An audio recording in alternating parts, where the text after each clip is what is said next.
আসসালামু আলাইকুম ওয়া রাহমাতুল্লাহি ওয়া বারাকাতুহু। কেমন আছেন আমার আদরের কলিজার টুকরা আপুরা? আল্লাহ সবাইকে ভালো সুস্থ রাখার তৌফিক দান করুন, এই দোয়া সবসময় করছি এবং আপনাদের দোয়া আমিও ভালো আছি আলহামদুলিল্লাহ। আল্লাহর কাছে শুকরিয়া জানাচ্ছি।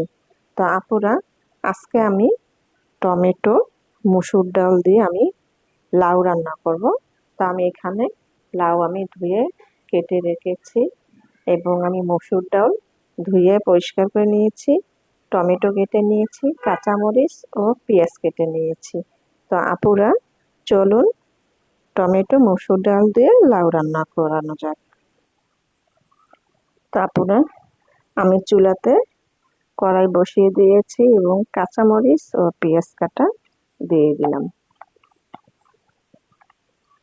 এবারে আমি দিয়ে দিব সরিষার তেল।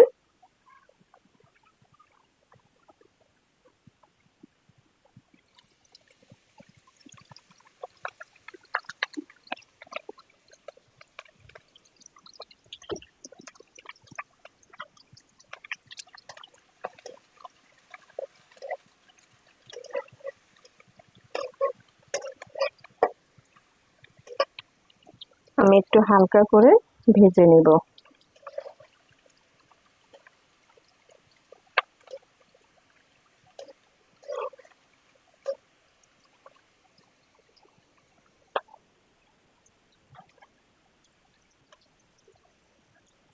এবারে আমি হলুদ গুঁড়ো, জিরা ও লবণ দিয়ে দিচ্ছি।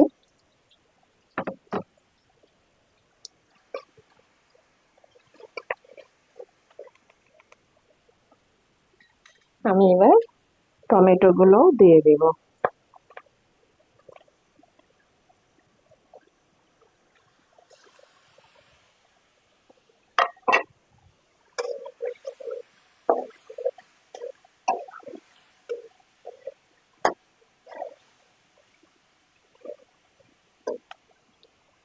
আমি টমেটো গুলো একটু ভালো করে কষিয়ে নেব।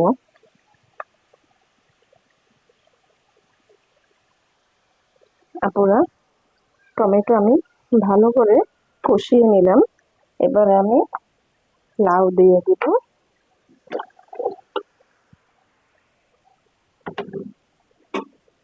লাউ দিয়ে দিলাম। এবার আমি ভালো করে নাড়াচাড়া করে দেব।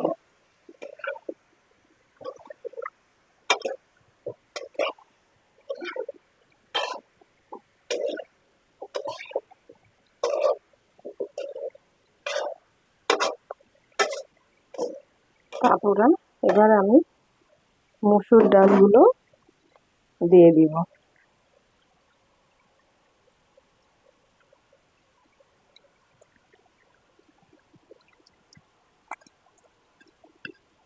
এখন আমি নাড়া দিব না, তাহলে নিচে পোড়া লেগে যাবে। তো আমি এর জন্য ঢেকে দেব।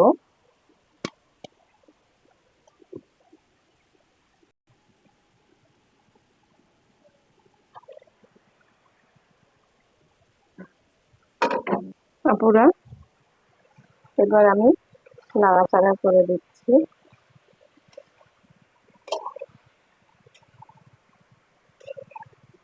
আর আমি ধনিয়া পাতাও এখন দিয়ে দেব। তাহলে লাউ তরকারিটা খেতে অনেক মজাদার হবে আলহামদুলিল্লাহ।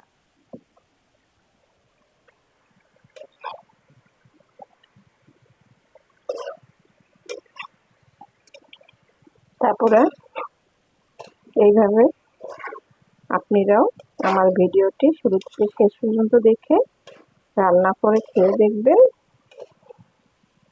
আশা করছি অনেক মজাদার হবে। আর এখন তো শীতকালীন একদম কেমিক্যাল মুক্ত একটি সবজি পাওয়াই যাচ্ছে। এই শীতটা পার হয়ে গেলেই, মানে শেষ হয়ে গেলে আর আমরা এরকম মজাদার খাবার আর পাবো না। তখন কেমিক্যাল দিয়েই চাষিরা চাষ করবে।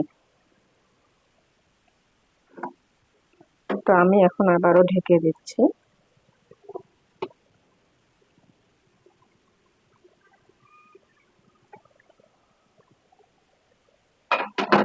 আপুরা আমি লাউ কষিয়ে নিলাম। এবারে আমি ঝোলের পানি দিয়ে দিব।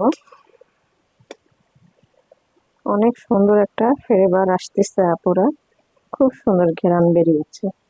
আশা করছি আল্লাহর রহমতে তরকারিটা অনেক মজাদার হবে। তো আমি এবারে একটু পানি দিয়ে দেব।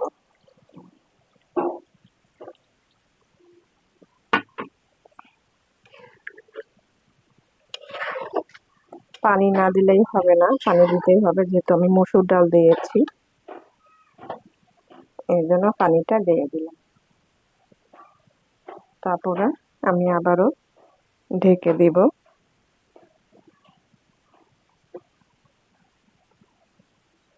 আপুরা নামিয়ে নিয়ে আসলাম টমেটো মসুর ডাল দিয়ে লাউ রান্না তরকারি। তো ভিডিওটি যদি ভালো লাগে থাকে আপুরা অবশ্যই কমেন্ট করে জানাবেন। আর হ্যাঁ আপুরা, আপনারাও একবার হলো এইভাবেই ট্রাই করে দেখুন। আমার ভিডিওটি একদম প্রথম থেকে শুরু থেকে শেষ পর্যন্ত আপনারা দেখবেন, দেখে এইভাবেই রান্না করে খাবেন। ইনশাল্লাহ আশা রাখছি রান্নাটা অনেক মজাদার হবে এবং আপনাদের পরিবারের সবাই পছন্দ করবে। তারপরে ভিডিওটি ভালো লেগে থাকলে অবশ্যই কমেন্ট করে জানাবেন, লাইক দিন, বেশি করে শেয়ার করুন। দোয়া চাই। ছোট্ট রান্নাঘর চ্যানেলটিকে সাবস্ক্রাইব করতে একদমই ভুলবেন না। যারা নতুন আপনারা দেখছেন পাশে বেল বাটনটি ক্লিক করে আমার ভিডিওর পাশেই থাকুন। সবাই ভালো থাকুন। আল্লাহ আপনাদের পরিবার পরিজনকে নিয়ে সুস্থ রাখার তৌফিক দান করুন, এই দোয়া কামনা করে রেখে দিচ্ছি। আসসালামু আলাইকুম ওয়া রাহমাতুল্লাহি ওয়া বারাকাতুহু।